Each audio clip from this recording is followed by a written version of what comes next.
it's Dan and Mariah here, and today we're going to talk about 4 tips for single people who are looking for the one. And there's going to be a bonus one.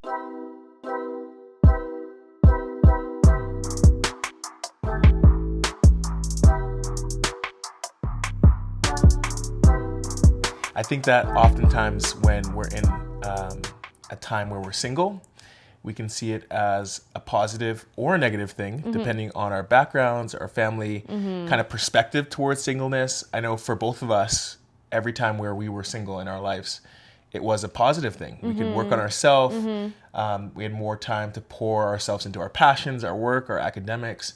But different people have different perspectives towards it. So we want to kind of have a conversation about what singleness can mean and maybe 4 things to pursue and a bonus one. Yeah, because sometimes when you're single, it could be fine, but you want to get married. So what are the steps that you take to get there? One caveat is that we do recognize that we're a married couple and we're no longer single. But we did have a season where we were single, and a lot of these tips really helped us in that season. And so we're looking back and reflecting on what was good and what was bad. Mariah, what is the first one? The first one is to make sure people around you, friends, family, know that you're looking to be with someone. I think it's good when people are just aware that you are open to being set up on a date. You're open to meeting new people, stuff like that. I think this is a good one because oftentimes friends and family don't want to be like presumptuous and they don't want to assume you're good to go. Like maybe you have that I guess mom or dad that's always setting you up, but for the most part the people who are in our life don't want to just throw dates on you. You know what I mean? So I think it's good for people to name that so that the people around them can be like, oh, green light, like it's good to kind of set this person up for. And so that they're aware in their lives when they're meeting new people, like, oh, they could be good for so-and-so. Yeah, why do you think some people don't name that? Like, why do you think some people don't necessarily say, oh, I'm looking? Maybe they don't want to seem desperate, or maybe they're nervous to be set up. Yeah. But like, if you're really desiring a relationship and you've kind of exhausted your options and people you already know, then you kind of have to take a risk in some way. And I think a caveat to this point is like, tell the people who you trust that you're willing to date. Because I think that we can you trust find they're ourselves, going to get a good person for you. Like I wouldn't necessarily post on a social media account like, oh, I'm single and looking. Not that many people would, but it's so important to think about like, oh, close friends, close siblings. Like let them know so that they can be aware and looking out for you. Yeah, that's good. Number 2 is be skeptical of your list. What's a list, Mariah? Like, can you explain? Actually, when you said that, I was like, what is that? Yeah. So maybe you need to explain that. The concept of a list is like, people often have like a mental or physical list of who they want their person to be. Their ideal person. Yeah.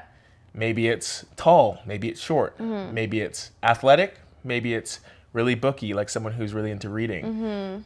Maybe it's someone who loves to hike. Maybe it's someone who likes, you know what I mean? It's like, sometimes it can be very like, almost like superficial like that. Not that those things are not good, but they're just like, but sometimes it could be like deeper. It could be like someone who's really passionate about world hunger or environmental causes.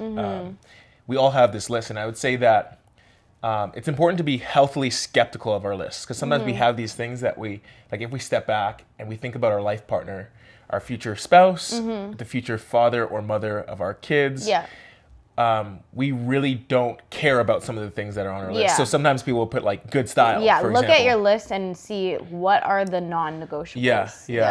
And an example I was alluding to just a second ago, I was like, some people will put like good style, but it's like trends always change. At the end of the day, good style doesn't pay the bills. Good style doesn't care for you when you're sick. Good style doesn't care for your kids. You know what I mean? And it could, but it might not. It could. Yeah, if they're a model and making millions of dollars a year because of their good style, maybe it could pay the bills. But most of the time, it's like this superficial thing where, again, we want people to fit our aesthetic or the vibe we're going for, as opposed to someone who we can share the rest of our lives with. That's so good. Yeah. What's point 3? Point 3 is to work on yourself. Yeah. So this can be done in so many ways. I feel like we're like living in the era of self-help. So we're all aware self-help era of the ways that we can help ourselves. A couple of ways that we did when we were single is, actually, I didn't go to counseling, but I would read a lot of books. For me, my faith is really important to me. So for me, I just really dove into my faith when I was single, because for me, my faith is my identity. Yeah. And so if I could be really solid in my identity before joining my life together with someone, that was really important to me. For me, I went to counseling and I did probably, I don't know, 20 sessions as a single person, and I found it so important and helpful because I was able to like really get to the bottom of what makes me tick, what I'm insecure about, things that, and again, these are things that you're always learning throughout life, so there's never a point where you arrive when it comes to self-awareness. But I found those sessions of counseling really helped me. Other ways I worked on myself was like education, so working on like post-grad studies. I would say that it's so important to like even wrap your head around what your priorities are when it comes to health, exercise, eating healthy. Yeah, even figuring out like what you're passionate about. So like, where do you like to give your time? Is it to volunteering somewhere? If so, like what gets you fired up? Like what gets you most excited? Or is it to family or friends, or like just figuring out what you're passionate about and where you give your time to? Yeah, so times where you're single are super helpful for working on yourself. When it comes to being single, I think that a fourth thing that I would really encourage someone to do if they're looking for someone is like try to go to an event or meetups outside of your area.